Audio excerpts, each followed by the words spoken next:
संघटना याची स्थापना दिन आहे 24 सप्टेंबर 1969 साली. महाविद्यालयीन तरुण देशामध्ये मोठ्या प्रमाणात आहेत आणि त्यांचा उपयोग देश उभारणीसाठी करून घेता यावा म्हणून तत्कालीन पंतप्रधान त्यांचं पूर्ण मंत्रालय याच्यामध्ये चर्चा झाली आणि 24 सप्टेंबर 1969 साली राष्ट्रीय सेवा योजनेची स्थापना झाली. सुरुवातीला जी स्थापना झाली हे विद्यापीठ लेवलवरती स्थापना झाली. त्यानंतर हळूहळू पूर्ण देशभर राष्ट्रीय सेवा योजनेचं जाळं पसरलं. जाळं मोठं झालं आणि हे जाळं फार 2005 पासून ITI मध्ये आलं. 2005 पासून राष्ट्रीय सेवा योजनेचं कामकाज ITI मध्ये सुरू झालं. 2005 सालात मी लोणावळ्यात असताना मला त्या ठिकाणी कार्यक्रम अधिकारी होण्याची संधी मिळाली. म्हणजे पहिला कार्यक्रम अधिकारी म्हणून मला काम करण्याची सुरुवात ITI लोणावळ्यामधून करता आलं. मित्रांनो, मी देखील तुमच्यासारखा होतो. मला त्यासोबत बोलता येत नव्हतं, परंतु जसं राष्ट्रीय सेवा योजनेमध्ये संधी मिळाली तसं मी बोलायला लागलो. का बोलायला लागलो तर राष्ट्रीय सेवा योजनेमध्ये विविध लोकांशी संपर्क आला.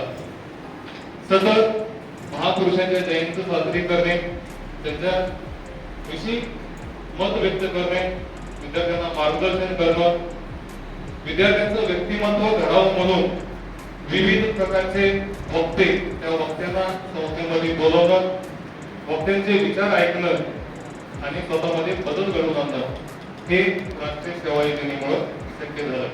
असं करत करत 2023 पर्यंत मी राष्ट्रीय सेवा योजना कार्यक्रम अधिकारी म्हणून प्रामाणिकपणे काम पाहलं. काम करत असताना सतत मला आनंद मिळत गेला आणि मी काम करत गेलो. आनंद मिळणं आणि काम करणं याची सांगड असते मित्रांनो. आनंद मिळालंच काम करणं केव्हाही चांगलं असतं आणि आनंद मिळण्यासाठी कामाची सुरुवात करणं देखील गरजेचं असतं. दोन्ही गोष्टींना आपण सांगड घालूनच आपण पुढे चाललं पाहिजे. तर राष्ट्रीय सेवा योजनेमध्ये काम करत असताना मला खूप शिकायला मिळालं आणि इतरांना शिकवायला देखील मिळालं. आज तुमच्या समोर मी बोलतोय हे केवळ मित्रांनो राष्ट्रीय सेवा योजनेमुळेच बोलतोय, अन्यथा मला बोलता आलं नसतं. तुम्ही पाहताय मॅडम देखील या कार्यक्रमात सुरुवात केली. मॅडम देखील बोलायची सवय झालं आणि मॅडम आता एक चांगले वक्ते म्हणून ते काम पाहतायत. एक चांगला सूत्रसंचालक म्हणून गुरव सर असतील किंवा मॅडम असतील यांच्याकडे पूर्ण संस्था पाहते. म्हणजे हे कशामुळे शक्य झालं तर राष्ट्रीय सेवा योजनेमुळे. जर तुम्हालाही आमच्यासारखं पुढे जायचं असेल तर हा एक अतिशय चांगला प्लॅटफॉर्म तुम्हाला मिळालेला आहे. कारण आपल्या देशामध्ये राज्यामध्ये जे काय मोठे नेते झालेले आहेत, जे काही पुढारी झालेले आहेत, त्यातले बरेच पुढारी हे स्काउट गायडिंगच्या क्षेत्रातून पुढे आलेले आहेत, राष्ट्रीय सेवा योजनेच्या माध्यमातून पुढे आलेले आहेत, NCCच्या माध्यमातून पुढे आलेले आहेत. म्हणजे असं विविध संघटनांमध्ये काम केल्यामुळे त्यांना पुढे जाण्याची संधी मिळालेली आहे. तर आजचा हा देखील प्लॅटफॉर्म तुमच्यासाठी तसाच आहे. तुम्ही कसं घेताय हे खूप महत्वाचं आहे. राष्ट्रीय सेवा योजना ही 2005 पासून आपल्या ITI मध्ये लागू झालेलं आहे. त्याची सुरुवात झालेली आहे आणि बघता बघता त्याला 15-20 वर्ष झाले आणि अतिशय चांगल्या पद्धतीनं हे रोपट्याचं झाड झालेलं आहे. आणि झाड होत असताना झाडाचे फळ आपण न खाता आपण काय करतो, इतरांना देण्याचा प्रयत्न करतो. आपलं ब्रीद वाक्य काय आहे? कारण आता तुम्हाला विचारलं, नॉट मी बट यू. माझ्यासाठी नाही परंतु तुमच्यासाठी, तुझ्यासाठी. जे काय करेन ते माझ्यासाठी स्वतःसाठी नसणार आहे तर तुमच्यासाठी असणार आहे मित्रांनो. आता प्रत्येकाने जर असंच म्हटलं तर काय होईल? सर्वजण एकमेकासाठीच काम करत आहेत. बरोबर की नाही? मी म्हटलं दुसऱ्यासाठी, तुम्ही म्हटलं दुसऱ्यासाठी, तिसरा म्हणतो तुमच्यासाठी, म्हणतो की नाही? एक हाताने द्यायचंय, दुसऱ्या हाताने घ्यायचंय. तर मित्रांनो, देणं हे खूप देण्याला धाडस लागतं. घेण्याला धाडस लागतं का, तर घेताना देखील काय घ्यावं हे खूप महत्वाचं आहे. हल्लीची पिढी घेताना काय घेते हे विचार करा. हल्लीची पिढी काय करते, घेताना काही घेते आणि देताना काही देण्याचा विचार करत नाही मित्रांनो. तर आपण आणि घेण्याचा विचार केला पाहिजे. त्या राष्ट्रीय सेवा योजनेमुळे मला तरी खूप काही शिकायला मिळालेलं आहे आणि खूप काही शिकतोय. अजूनही शिकणं चालूच आहे मित्रांनो. आता तुमचं आजपासून 7 दिवसाचं निवासी शिबिर त्याचा उद्घाटन आज झालेलं आहे. आजच्या अतिशय चांगला दिवस म्हणजे संत जयंती गाडगे महाराज यांची जयंती. त्या निमित्तानं आज या एनएसएस शिबिराला सुरुवात झालेली आहे आणि आजचा अत्यंत चांगला दिवस या ठिकाणी मलाही बोलण्याची संधी दिलेली आहे. तर मित्रांनो, एनएसएस मध्ये काय काम करायचं, तर स्वयंसेवक म्हणजे फक्त करिअर करणारा विद्यार्थी नाही, तर तो समाजाच्या प्रत्येक समस्येकडे संवेदनशीलतेने पाहणारा एक सजग नागरिक असणार आहे. म्हणजे तुम्ही आजपासून या मिनिटापासून या क्षणापासून तुम्ही एक सजग नागरिक म्हणून काम करणार आहात. तुम्ही इतरांकडे पाहण्याचा तुमचा दृष्टिकोन अत्यंत चांगला असणार आहे मित्रांनो. तुमच्याकडे देखील पाहण्याचा दृष्टिकोन सगळ्यांचाच अतिशय चांगला बनणार आहे. कारण या 7 दिवसाच्या शिबिरामध्ये जसं गांधीजींनी म्हटलेलं होतं खेड्याकडे चला, तर खेड्यामध्ये ज्या काय तिथल्या रूढी परंपरा आहेत त्या जाणून घेण्यासाठी आपल्याला खेड्यामध्ये जायचं आहे. खेड्यामध्ये गेल्यानंतर आपल्याला 7 दिवसाचं किंवा 5 दिवसाचं जे काय ठरवलेलं आहे ते शिबिर आपल्याला त्या ठिकाणी संपन्न करायचं आहे. तर शिबिरामध्ये आपण काय केलं पाहिजे, तर शिबिरामध्ये पहिल्यांदा आपण आपलं तत्व पाळलं पाहिजे मित्रांनो. आपलं हे जे ब्रीद वाक्य आहे, नॉट मी बट यू, हे एक तत्वज्ञान आहे. हे तत्वज्ञान तुमच्याकडे असलं पाहिजे आणि या तत्वज्ञानाच्या पासूनच तुम्ही काहीतरी शिकत चाललं पाहिजे. आणि जेव्हा तुम्ही खेडेगावात झाला तर उद्या तुम्ही सांगोडे गावामध्ये जाणार आहात. सांगोडे गाव, त्या गावामध्ये मी 2 वेळा निवासी शिबिर घेतलेलं आहे. आता तिसऱ्यांदा आपण त्या ठिकाणी निवासी शिबिर घेतोय. गाव खूप चांगलं आहे. त्या गावामध्ये गेल्यानंतर आपल्याला काय करायचं आहे, तर उद्या गेल्यानंतर आपल्याला गावामध्ये कुणाचे काय अडचणी आहेत, पहिल्यांदा सार्वजनिक काही अडचणी आहेत का, त्यानंतर वैयक्तिक काही अडचणी आहेत का, हे आपल्याला सर्वे करायचं आहे. घरोघरी जाऊन सर्वे करायचा आहे. सर्वे करत असताना आपण आपलं तत्व जे आहे ते तत्व आपण पाळलं पाहिजे. सर्वे करत असताना आपल्यामुळे कोणीही गावकरी दुखावले नाही गेले पाहिजेत. काय विचारायचं, काय विचारलं ते काय समोर प्रतिक्रिया देतात, त्या प्रतिक्रियेला आपण काय प्रतिक्रिया द्यायचं, हे अतिशय चांगल्या पद्धतीनं ते आपण हाताळलं गेलं पाहिजे. आपल्याला उद्घाटन झालं असेल, सर्वे होईल. सर्वे झाल्यानंतर त्या लोकांना सांगायचं की तुम्ही साहित्य आणा, आम्ही काम करू देतो. दुसऱ्या दिवशी साहित्य मिळेल आपल्याला आणि कामाला आपण सुरुवात करणार. काम करत असताना मित्रांनो हे असं आहे, आपण अनेक तत्व पाळत असतो, पण हे महत्वाचं तत्व आहे प्रामाणिकपणा. आपण काम करत असताना कोणत्याही परिस्थितीत कोणालाही दुःख होईल, कोणालाही इजा होईल, कोणालाही दुखापत होईल असं काहीही आपल्याला करायचं नाही. प्रामाणिकपणे मटेरियल आलं, काम करायचं आहे. काम झाल्यानंतर त्यांना सांगायचं काम झालेलं आहे, त्याची नोंद ठेवायची आहे. तुम्ही काय काम केलं त्याची नोंद ठेवायची आहे. त्याचं आपल्याला किंमत करायची असते. तुम्ही या 5 दिवसाच्या 6 दिवसाच्या शिबिरामध्ये किती लाखाचं काम केलं हे आपल्याला तिथं दाखवायचं असतं आणि त्याचा हिशोब द्यायचा असतो. म्हणून तुम्ही हे काम करत असताना त्याचं मूल्यमापन करायचं आहे. मूल्यमापन करत असताना बघा 4-2 रुपये इकडे तिकडे 20 रुपये इकडे तिकडे सध्या काही फरक पडत नाही, पण त्याचं मूल्यमापन करायचं आहे. काम करत असताना बिफोर आफ्टरचे फोटो काढायचे असतात, हे लक्षात ठेवा. ज्या घरात तुम्ही जाल त्या ठिकाणचं पहिलं बिफोर फोटो काढा, नंतर आफ्टरचं काम झाल्यानंतरचं फोटो काढा, काम करत असताना फोटो काढा. आपल्याला अहवालामध्ये ते द्यावं लागतं.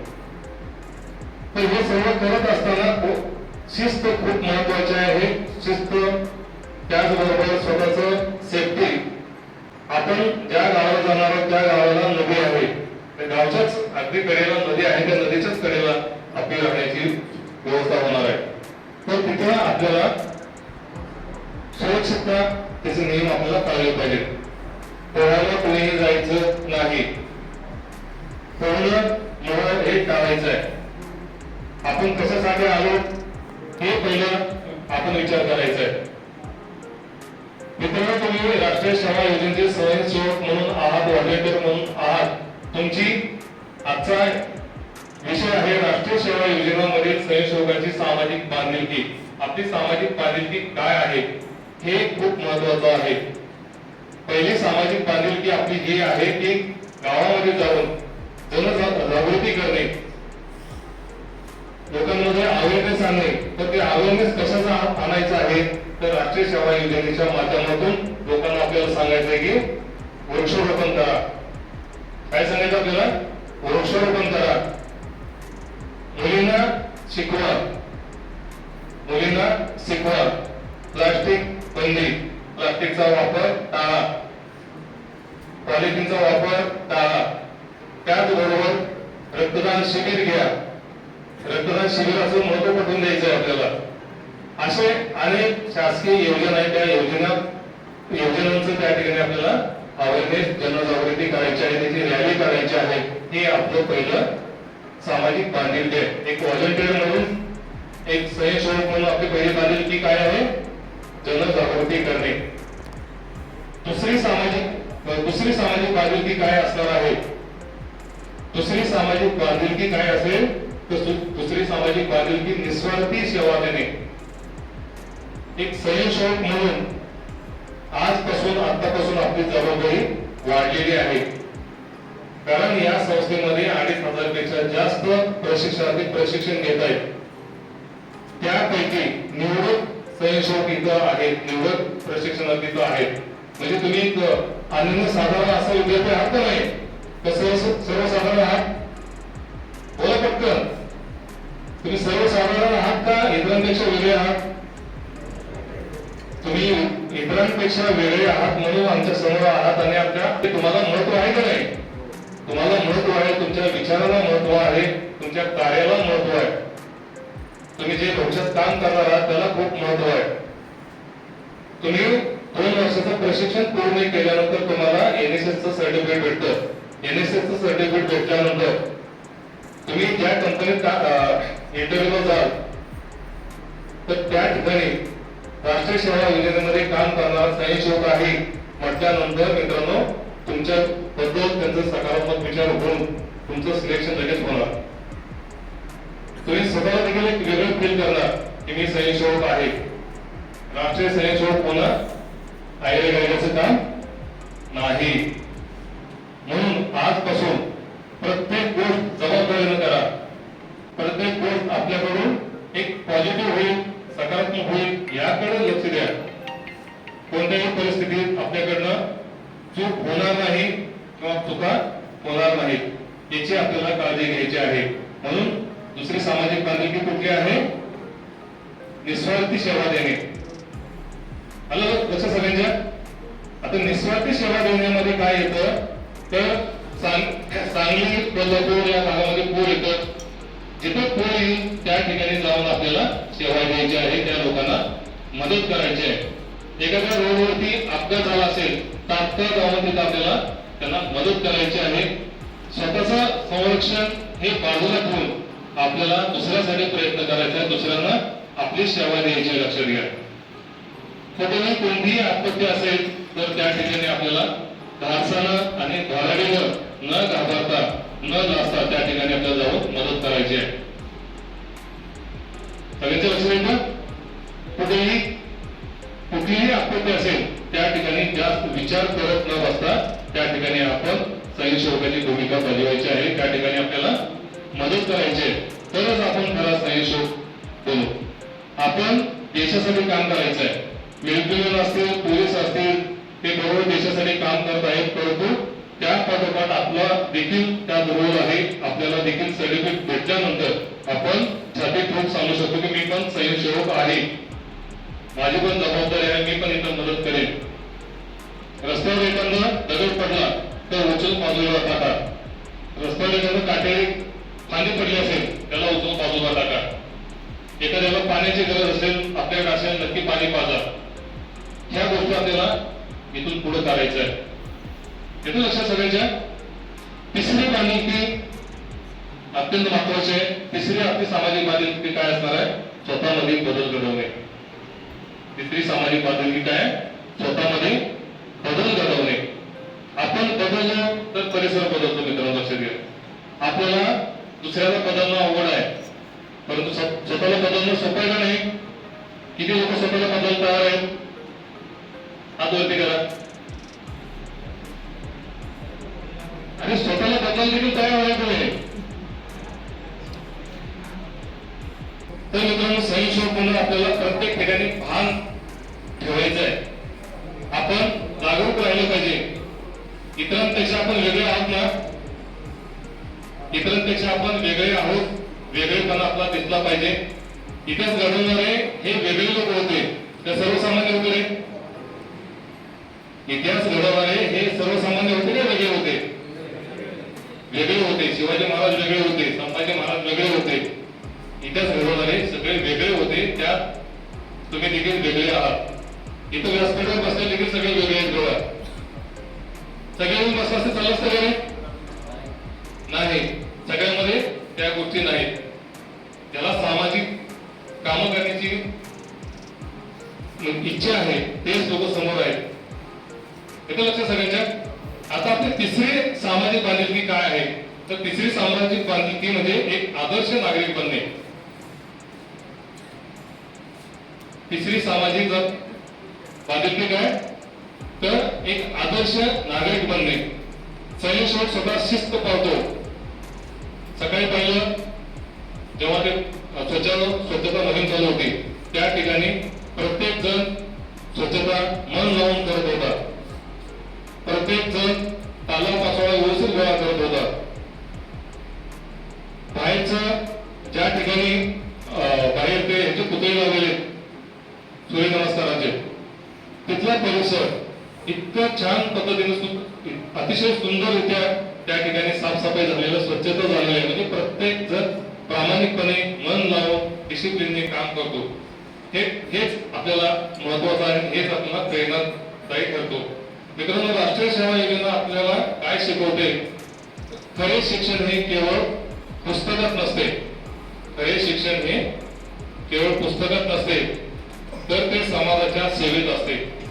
तर ते समाजाच्या सेवक असते. अण्णा हजारे दुसरे तयार झाले का नाही? अण्णा हजारे एकटेच आहेत का नाही? तसं मला दुसरं तयार झालं का नाही? असे क्वचित लोक आहेत की जे पुढे येऊन हिरिरीने काम करतात आणि निस्वार्थीपणे काम करतात, सेवा देतात. समाजासाठी केलेली सेवा हीच खरी देश सेवा आहे. आज देशाला तुमच्यासारख्या तरुणांची गरज आहे मित्रांनो. आज देशाला तुमच्यासारख्या तरुणांची गरज आहे. कारण जर तुम्ही टीव्ही चालू केला, बातम्या लावला, तर बातम्या लावल्यानंतर इतक्या वाईट बातम्या तुम्हाला पहिल्यांदा पाहायला मिळतात ते सांगतात. चालत्या बसचं मोटरसायकलवरचा दरवाजा उघडणे, रेल्वे टेम्पोचा दरवाजा उघडणे, हे आपल्याला शोभणार आहे का? आपण चलत असू, आपण सतर्क असू, पण दुसरा सतर्क असेल हे सांगता येत नाही. तर बऱ्याच गोष्टी, बऱ्याच जणांकडे गाड्या असतील, त्या गाड्यांना आरशे नाहीत, त्यामुळं पाठीमागचा काहीच बघत नाही. अंधाधुंद गाडी चालवतो, कसंही वेळोवाकडं गाडी चालवतो. हे देखील आपल्याला सुधारायचं आहे आणि लोकांना सुधारायचं आहे. लोकांना सांगायचं की बाबा गाड्यांना आरशे लावा, जेणेकरून अपघात होणार नाही आणि आपण सुरक्षित राहू आणि इतरांना देखील सुरक्षित ठेवू. तर मित्रांनो राष्ट्रीय सेवा योजनेमधून अनेक चांगल्या गोष्टी घडतात. त्या चांगल्या गोष्टी घडण्यासाठीच तुम्हाला आज पुढे यावं लागले. आम्हाला देखील पुढे यावं लागलेलं आहे. देखील 3-4 वर्षापासून कार्यक्रम अधिकारी म्हणून काम पाहत आहेत. कळमकर मॅडम देखील माझ्या बरोबर त्यांनी काम केलेलं 2012 पासून. या सगळ्यांना ह्या गोष्टीची सवय झालेली आहे. किती काही अडचणी असतील तर त्या अडचणी बाजूला ठेवून समाज सेवेसाठी, या राष्ट्र सेवेसाठी, राष्ट्र हितासाठी समोर आलेले हे सर्व मान्यवर आहेत. तुम्ही वेगळेपण जपलं पाहिजे. तुमचं पूर्ण प्रशिक्षण झाल्यानंतर तुम्हाला सर्टिफिकेट वगैरे सगळ्या गोष्टी भेटणारच आहेत. कॅम्पला गेल्यानंतर देखील तुम्हाला तिथं चांगला नाश्ता, चहा, जेवण ह्या सगळ्या गोष्टी भेटणार आहेत. एखाद्या वेळेस काही कमी जास्त झालं तरी मोठ्या मनानं आपल्याला हे ऍडजस्ट करून घ्यायचं आहे. खेडेगाव असते, खेडेगावामध्ये रात्री लोक तिथले लवकर झोपत असतात आणि आपण उशिरा झोपण्याची आपल्याला सवय असते. तर मित्रांनो, तिथं गेल्यानंतर रात्री वेळेतच झोपायचं आहे. तिथं लक्ष सगळ्यांच्या सांस्कृतिक कार्यक्रम झाल्यानंतर प्रत्येक मोमेंटचा एन्जॉय त्या ठिकाणी करायचा आहे, प्रत्येक गोष्टीचा आनंद त्या ठिकाणी घ्यायचा आहे. परंतु आनंद घेत असताना वेळेचं भान, समाजाचं भान, पर्यावरणाचं भान, ह्या सगळ्या गोष्टी आपल्याला पाळायच्या आहेत. कोणालाही एकमेकाला शिवीगाळ करायचं नाही, कोणालाही लाथाबुक्क्या, चेष्टा मस्करी या गोष्टी तुम्ही टाळायच्या आहेत. गावकरी लोक तिथे ज्या तुम्ही ठिकाणी जाणार आहात तिथं कुठलाही वाद होऊ नये याची काळजी घ्यायची तुम्हाला. कुणालाही गावाच्या मुलाला आपल्या ग्रुपमध्ये घ्यायचं नाही आणि घेतलं तर जर तुम्ही काय वेडं वाकडं काय बोललं काय केलं तर भांडण होण्याची शक्यता असते. म्हणून चार हात लांब राहायचं. इथं लक्ष सगळ्यांच्या. आणि जेव्हा तुम्हाला आनंद कशात मिळणार आहे बघा, स्वयंपाक करण्यामध्ये आनंद मिळणार आहे. तुमचे स्वयंपाकाचे ग्रुप असते, तुमचे लीडर सर आहेतच, त्याच्यामध्ये देखील काम करत असताना फक्त इकडे तिकडे बघायचं, चार शेणाने पट्ट तोडा टाकायचं, हे असं करायचं नाही. कारण शासनाकडून आपल्याला खूप कमी पैसे मिळतात आणि त्या कमी पैशामध्ये सगळे हे मॅनेज करायचं असतं. तुम्हाला पोट भरून जेवण द्यायचं असतं. बरेच कॅम्प मी केलेले, त्याच्यामध्ये असे अनुभव आलेले आहेत का प्रत्येक गोष्टीचं भान ठेवा. तर अशा रीतीनं राष्ट्रीय सेवा योजनेमध्ये काम करत असताना नक्कीच आनंद येणार आहे. नक्कीच त्याचा आपल्याला भविष्यामध्ये फायदा होणार आहे. भविष्यामध्ये फायदा तर होईलच होईल, परंतु ह्या कॅम्प मध्ये तर नक्की फायदा त्या गावचा करून द्यायचा आहे आणि संस्थेचा करून द्यायचा आहे. म्हणजे तुम्ही कुणाचे पैसे द्यायचे का नाही, काय करायचंय, शिस्त पाळायची आहे आणि एवढं काम जितकं असेल तेवढं चांगलं योगदान द्यायचं आहे आणि ते काम पूर्ण करायचं आहे. कोणी पोहायला जायचं नाही, मासे पकडायला जायचं नाही, ह्या गोष्टी टाळा. आई वडिलांना तुम्ही एक किंवा दोनच असताय आणि त्या ठिकाणी काय घडलं तर खूप म्हणजे वाईट होऊ शकतं. तर ह्या गोष्टी टाळायच्या आहेत. सरांना विचारल्याशिवाय, मॅडमला विचारल्याशिवाय कोणीही जागा सोडायची नाही, कोणीही त्या ठिकाणी वेगळं करण्याचा प्रयत्न करायचा नाही. तर आज बोलता बोलता मी एवढं सांगेन, स्वतःसाठी जगणारा यशस्वी होतो, स्वतःसाठी जगणारा यशस्वी होतो, पण समाजासाठी जगणारा महान होतो, पण समाजासाठी जगणारा महान होतो. मग आपण स्वतःसाठी जगायचंय का समाजासाठी जगायचं हे आज आपल्याला ठरवायचं आहे. आज या ठिकाणी राष्ट्रीय सेवा योजनेच्या वतीनं मला या ठिकाणी बोलण्याची संधी मिळाली, त्याबद्दल मी वाघमारे मॅडमचं आणि संपूर्ण टीमचं या ठिकाणी आभार व्यक्त करतो आणि तुम्हाला या एनएससी शिबिराकरिता खूप खूप शुभेच्छा देतो आणि माझे दोन शब्द या ठिकाणी मी थांबवतो. धन्यवाद.